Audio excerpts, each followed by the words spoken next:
You were only supposed to be on that film a short time. Yes, yes. So my friend John Borman, the great John Borman,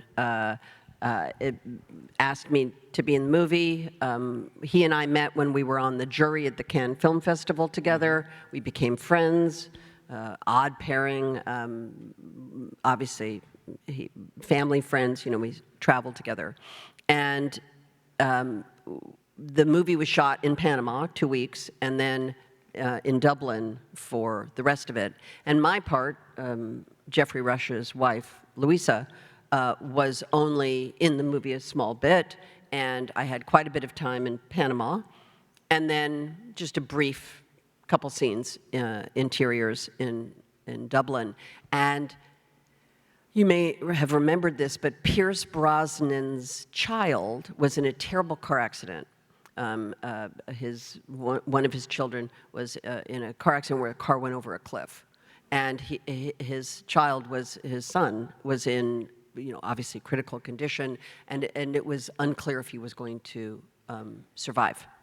And we were in Dublin at the time, and I had a little baby who I had left at home. So I was only going to be gone 2 weeks. We decided it wasn't fair, not a little baby, but like a 2-year-old. I think Ruby was 2. Anyway, and we decided that I would leave Ruby at home with Chris and, you know, a babysitter and our daughter Annie. And so now I'm in Dublin, and the only scene I had left was that scene that you just saw. And we didn't know if Pierce's son was going to survive. We didn't know, and he was delayed.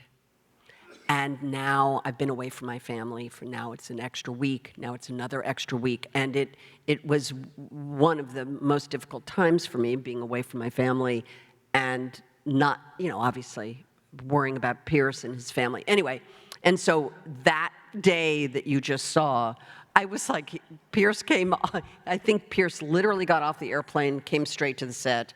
I was packed and my stuff was in the car. You know, I just wanted to get home, and that was the sequence. But here's what I want to say about Pierce and I. It's so good. So John Borman and Jeffrey Rush are cinephiles. They are deeply thoughtful, intellectual creators who spend hours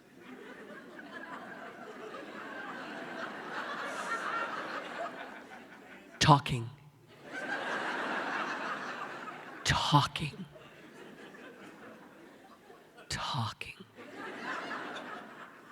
And Pierce Brosnan had done Remington Steele. He got his teeth on American television. He did an hour show. You know what I mean? I mean, and I had done horror films where you just show up and do your work. And I remember there was a day in rehearsal where John and Jeffrey were talking. And I remember Pierce and I were sitting here like you and I are, like going like this. And then at one point we got up and we said, you know what, I'm just going to go use the restroom. And okay, and we both got in the elevator in this hotel in Panama and was like, oh my fucking God. Do you even understand what they're saying? And he was like, no, and it was that moment where, as performers, you just feel fraudulent because you're like not talking. And it was just, I felt a real kinship with Pierce because we both showed up ready to work, and these people talked and talked and talked. And by the way, Jeffrey Rush is a brilliant actor, and John is a great director, so I totally understand the need to talk. But really. You told me a while ago that Halloween gave you a gift, an unexpected gift, when you started making a personal appearance, that fans were so attached to the films and to your character that they were willing to be generous to a charity that you. Oh, yes. So I've been working with Children's Hospital Los Angeles for 30 years as both ambassador. I've been on their board. I've just found out they've just named me literally an honor. I mean, like I'm being given a seriously beautiful honorary board position from them. I mean, they're beautiful people. I've been working with them for years. And obviously, horror film fans are lovely people. They're incredibly, they're incredibly beautiful people. And they're kind and generous and want nothing but to get stuff signed, and they love you, and they're not bad people at all. They're gorgeous. And I had been asked to go to one of the conventions and do signing, and honestly, I know people do it for money, for themselves. I'm not going to do that. So I said, I'll tell you what, I'll come to the convention, one convention only ever in my life, and we will donate 100% of everything I make to Children's Hospital Los Angeles, which is a beautiful thing to do. Yes, of course. No, great.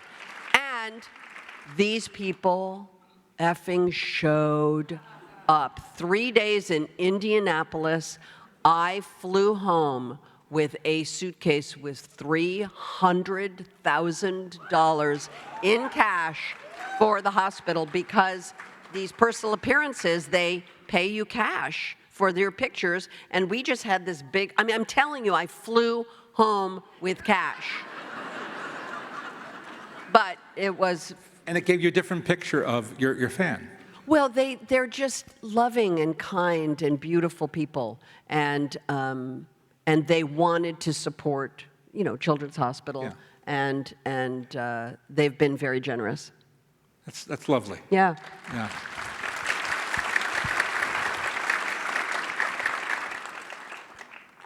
So you had John Cleese write a movie for you, Yes. and then Ryan Johnson called you a couple of years ago. Yes. Who just came to the little pre-reception I had at the hotel before he was here doing something, and he came and we had a lovely time with him. Yes. Great. Well, he didn't write that for me. I was actually a replacement part. I've been a replacement part a couple times to big effect. I was a replacement part on Freaky Friday. Freaky Friday was a movie that was going, and an actress, for whatever reason, stopped doing it. And my agent, Rick Kurtzman here, who I went to high school with, another Nepo baby, has worked his ass off. He's a wonderful man. Rick Kurtzman called me. I was on a book tour promoting one of the books that I write for children, and Rick called me and said, someone has dropped out of this movie, and Disney has asked you to step in. And I think I was in Boston, and that was a Thursday. I read the script on Friday. I flew home and met the director Saturday.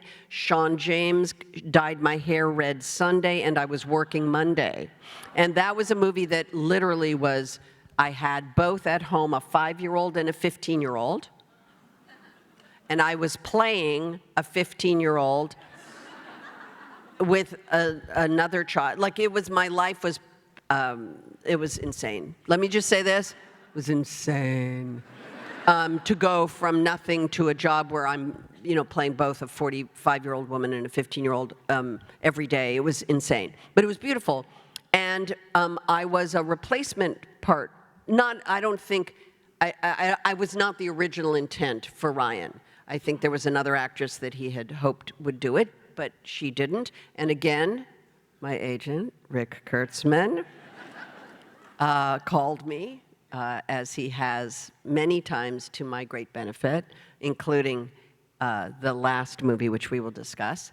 But he called and said, Ryan Johnson would like to meet with you. And I met him and ended up going to Boston to make Knives Out. Another hit movie.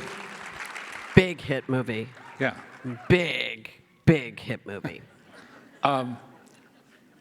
A big hit movie that, and Ryan has been very generous in saying so. You know, it's a big cast.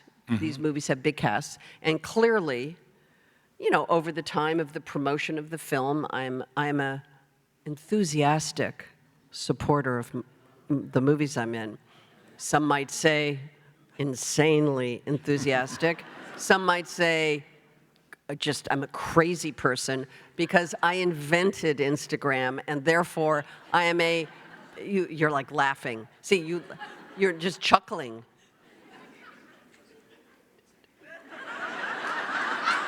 And I will tell you how.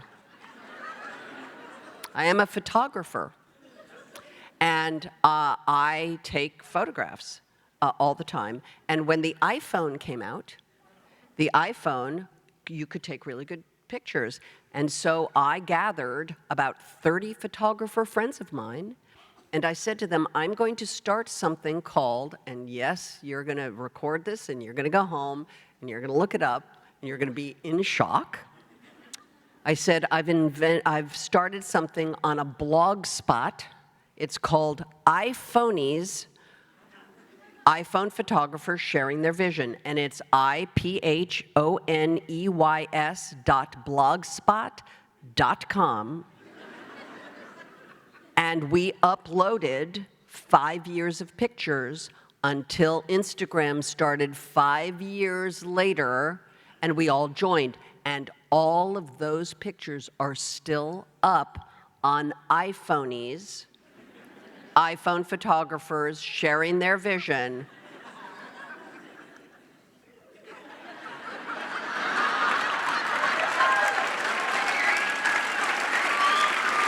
So, but Ryan Johnson was asked in an interview once, who's your MVP on that movie?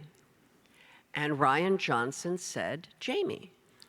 And they said, why? And he said, because she was always on set. She never left the set. She always was on set. And he said, I ended up using her in shots I wasn't going to use her in because she was on set. And here's the deal. It's my secret sauce, you guys. Don't go back to your trailers. Trailers are not your friend. Stay on set. And I'm telling you. This is hard-earned wisdom. I'm telling you, if that pearl of wisdom you're going to get from me is stay on set. I'm an active set sitter. Jonathan Wong, our producer of Everything Everywhere All at Once, will tell you I never left the set. I don't believe in it. And Ryan was very generous in giving me that compliment.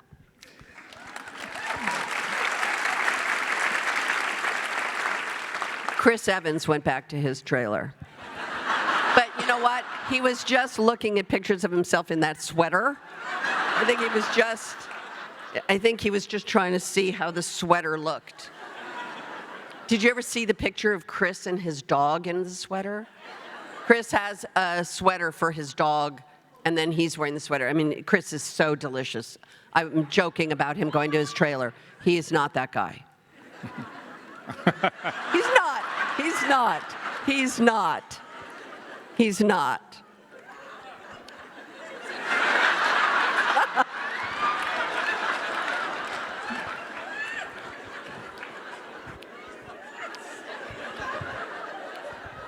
Okay.